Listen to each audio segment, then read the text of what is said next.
The first is security.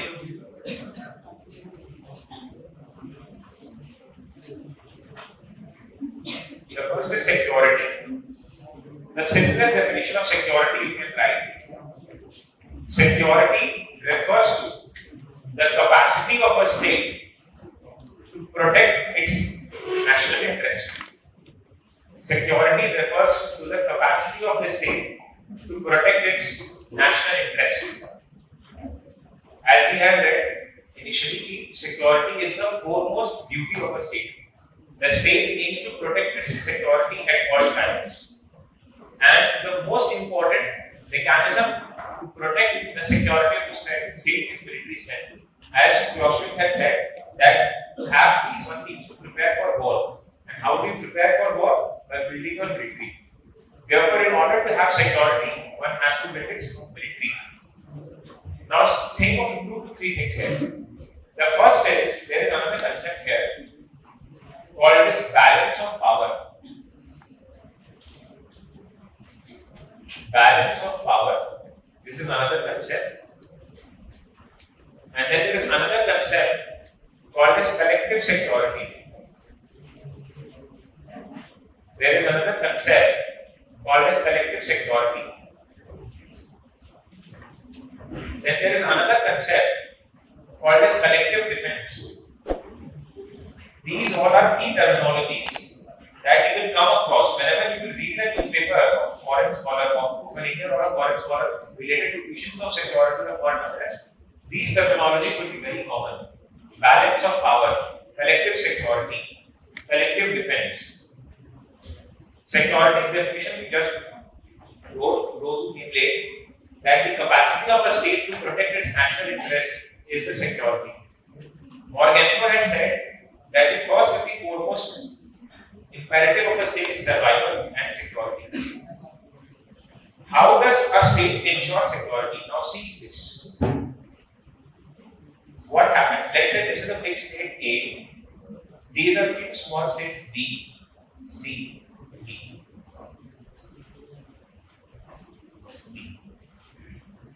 Now A increases its military power. A expands its army. A builds its ammunition. A builds its intelligence infrastructure.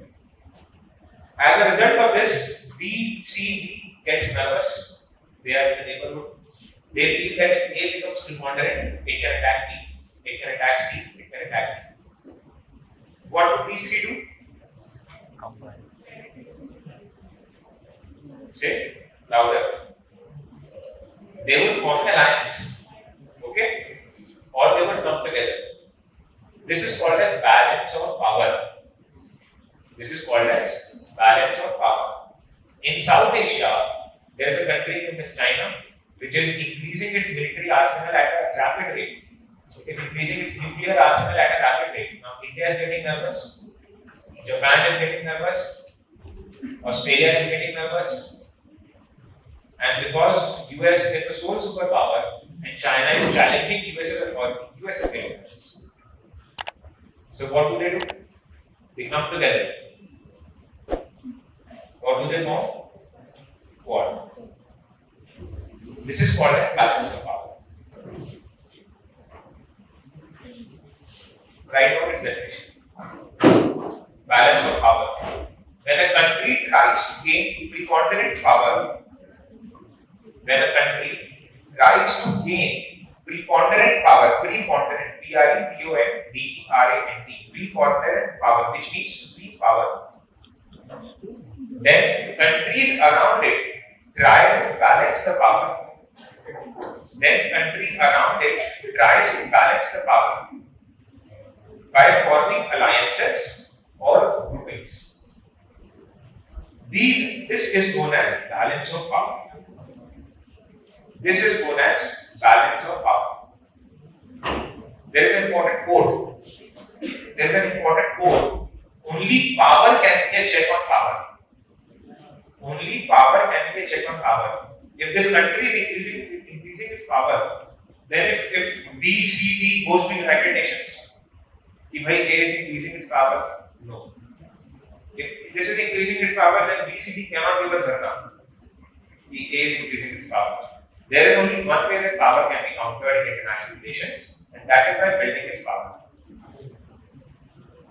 And that is called as balance of power. If A is increasing its power, B would also go for an arms race. B would also increase its arms personnel and ammunition. But if it fails to do so because it's a small state, it will form alliances in order to counter A. This phenomenon is known as balance of power. When a country tries to gain preponderant power, the countries around it which are affected tries to form alliances and groupings known as balance of power. Okay.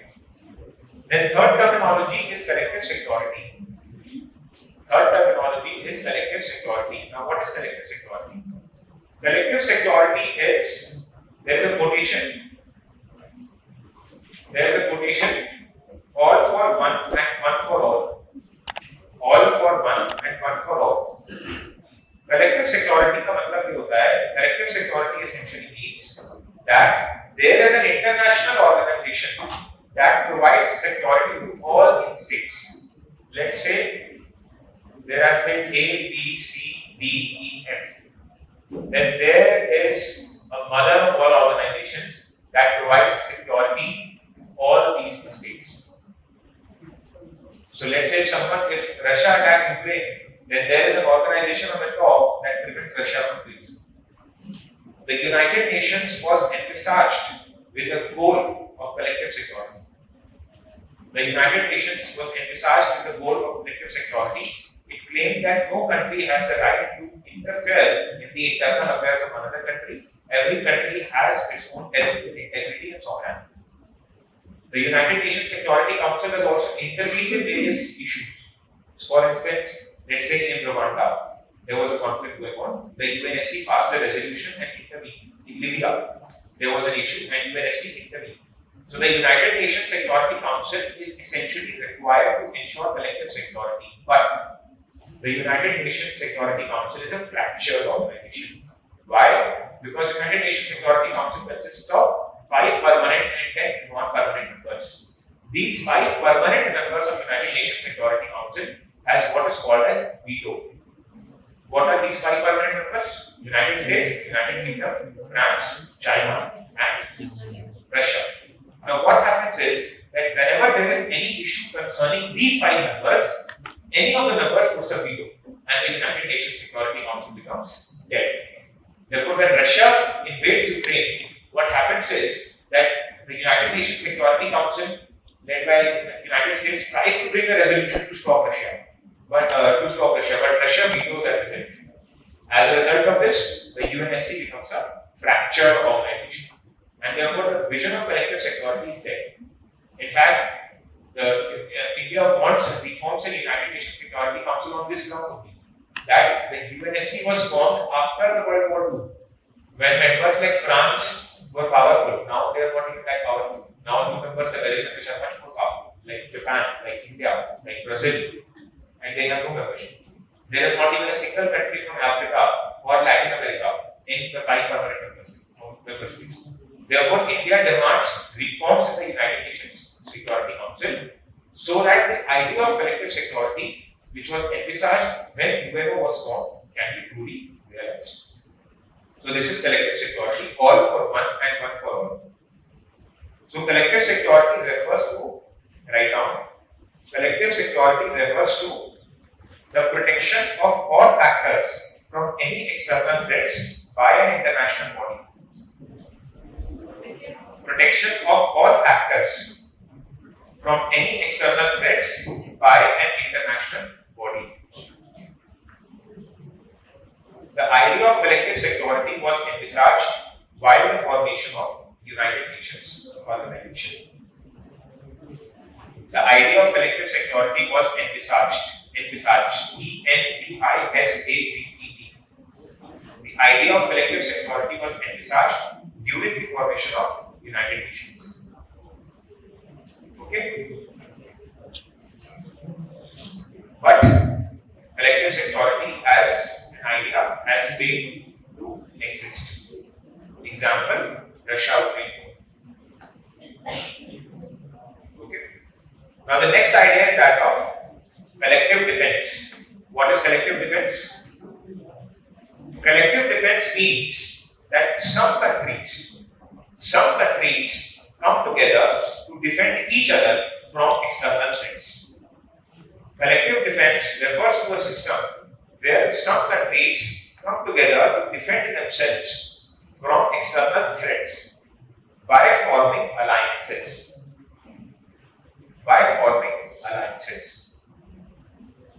Example, NATO or Warsaw Pact. So, collective defense refers to a system where some countries come together to defend themselves from any external threats by forming alliances. Example, NATO or Warsaw Pact. Warsaw Pact was co-terminus to NATO that was formed by USSR. Warsaw Pact.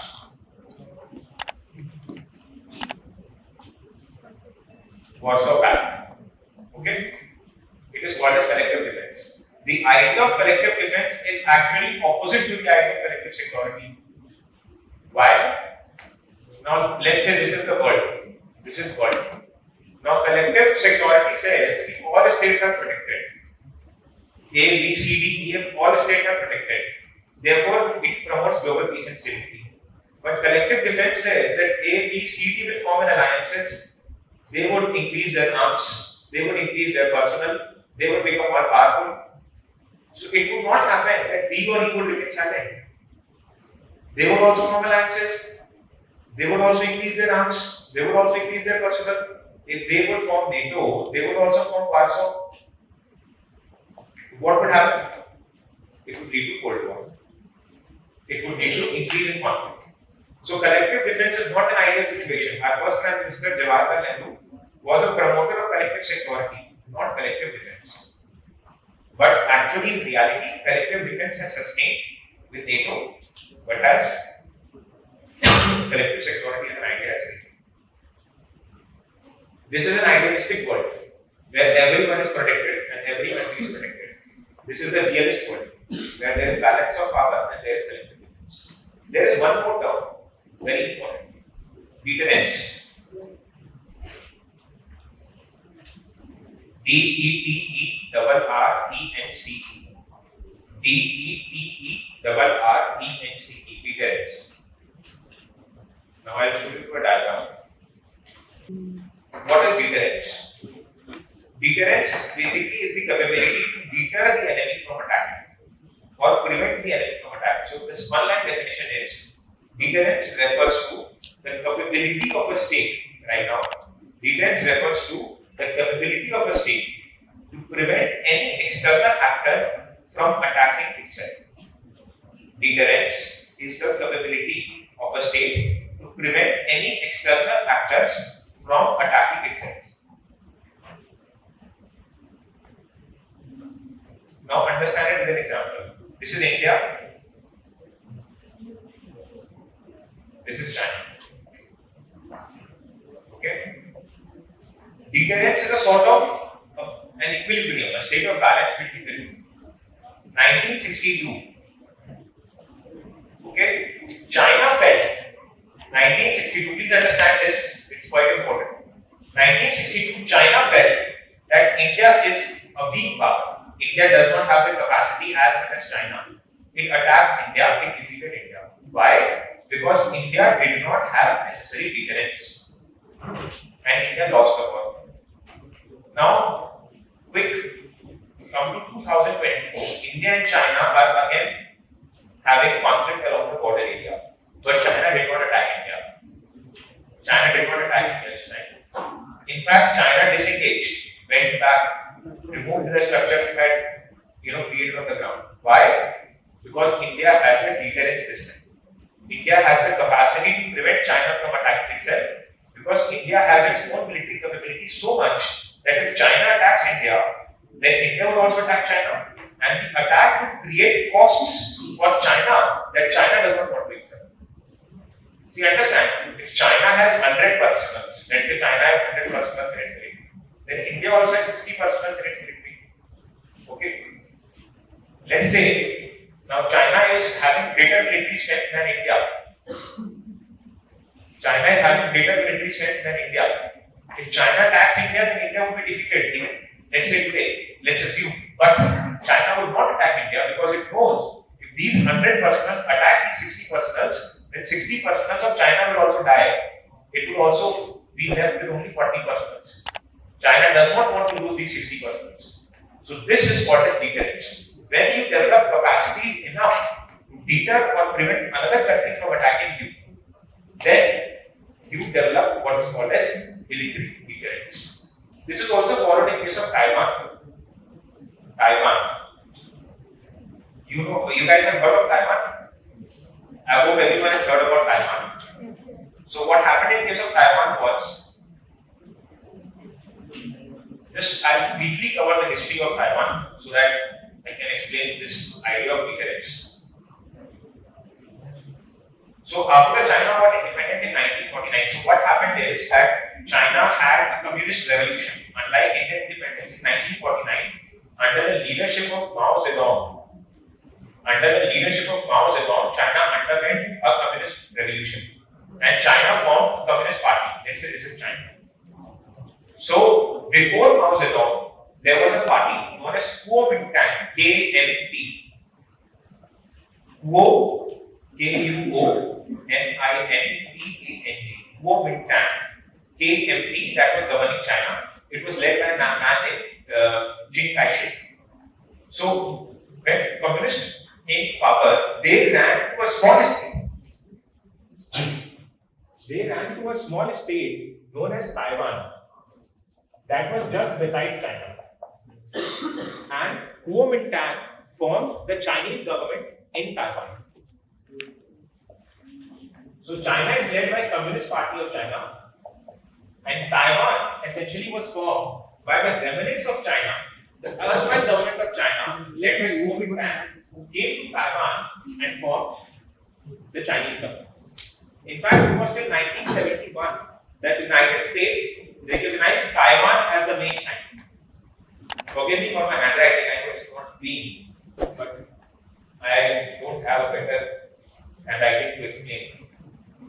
I can show you a map maybe.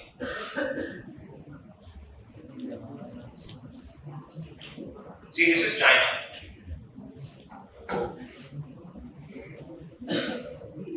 Anyways, if you see, let's say, this is India, this is China. Okay, so here is Taiwan. Here is Taiwan. Here is China. This is India. So how did Taiwan form? The erstwhile Kuomintang regime migrated to Taiwan, and they formed the Chinese government there. United States considered Taiwan as the main China until 1971. After 1971, the US gave recognition to PRC, that is People's Republic of China, to be the real China, and accepted the One China policy. But still, United States gives protection to Taiwan. Now, China wants to acquire Taiwan back into the mainland. China has what is called as a One China policy, which means that whether it is Tibet, whether it is Xinjiang, whether it is Taiwan, all of them are integral part of China. Whether it is Hong Kong or whether it is Macau, all of them are integral part of China. The problem is that Taiwan has what is called as a Taiwan Relations Act with the United States, where the US provides military weaponry to Taiwan. US provides military weaponry to Taiwan.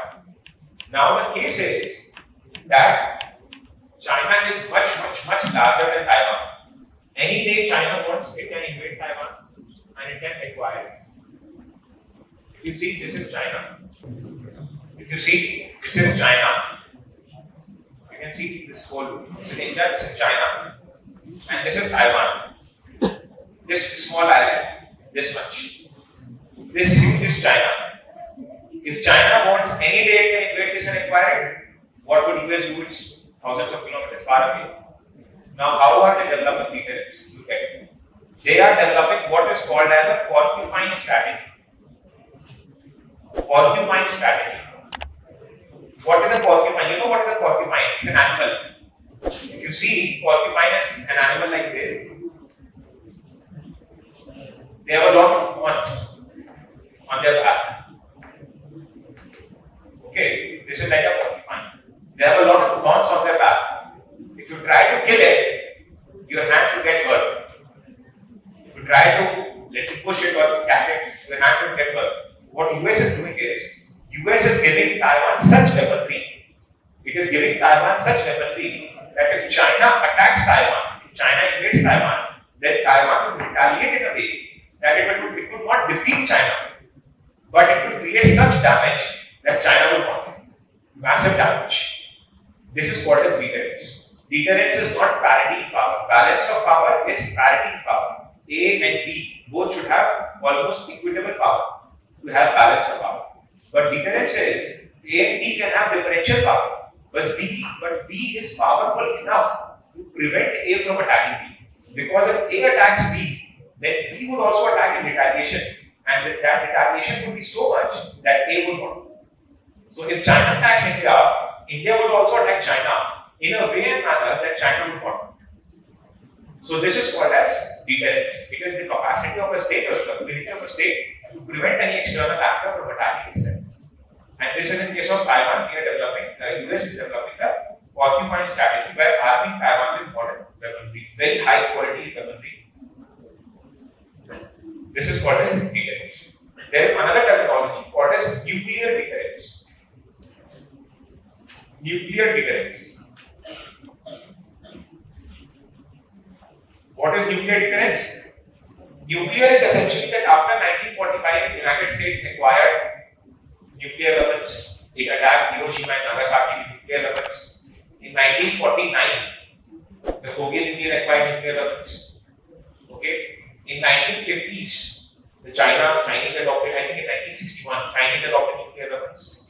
Then later, other countries also adopted nuclear weapons, including India in 1998 and Pakistan in 1999.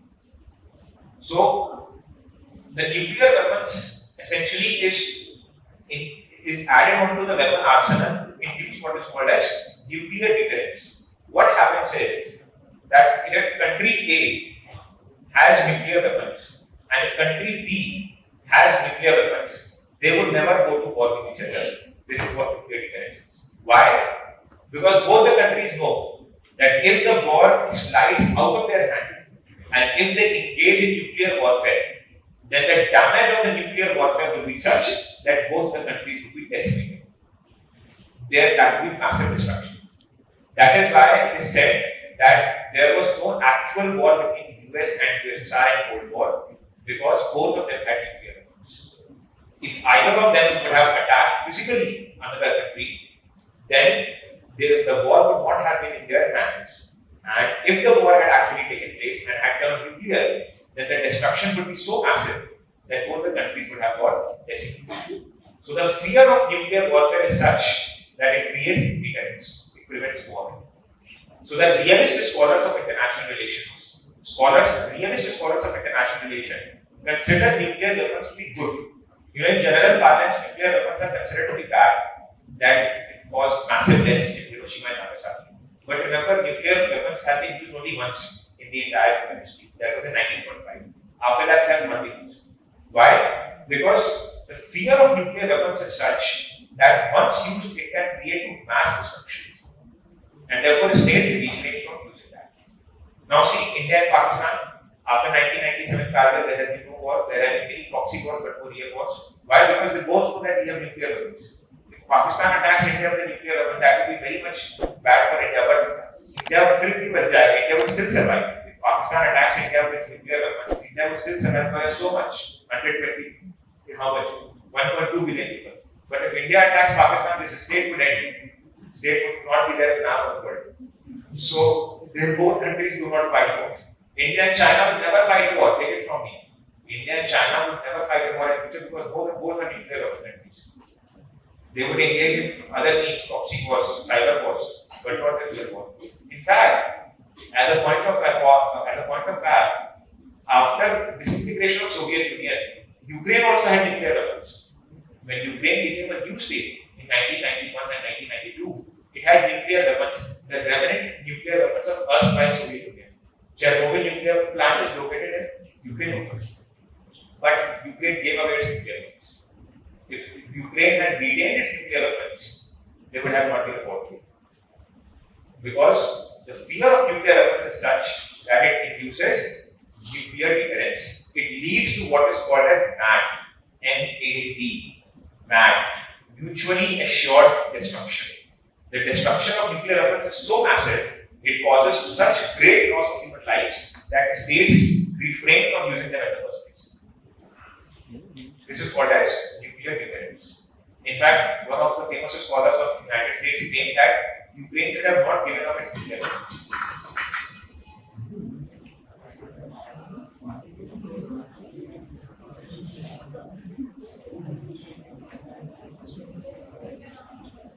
One of the greatest successes of India's foreign policy has been the acquisition of nuclear weapons in 1998. We became part of, that nuclear group, the close nuclear elite club after acquiring nuclear weapons.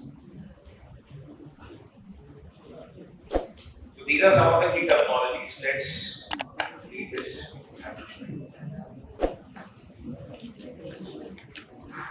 So military strength is one of the most important determinant of foreign policy. It is needed for offensive and defensive function. What is offensive? When you attack. A country attacks another country, that is offensive. What is defensive? When another country is attacking you, defend. Similar to cricket. You are on a defending side, you are on the offensive side. So military strength is needed for both offensive as well as defensive functions. India has the third largest military in the world with 12 lakh armed personnel. Fourth strongest air force. Third largest military spender as per the SIPRI report at around $86 billion. We have the nuclear weapon to induce nuclear deterrence. These are our military strength. And these determine our military capabilities in the South Asian region. We are the third largest military in the world. So it also makes us one of the poles of the multipolar world. Because after US and China, there is a country that is most powerful in military terms also, that is India.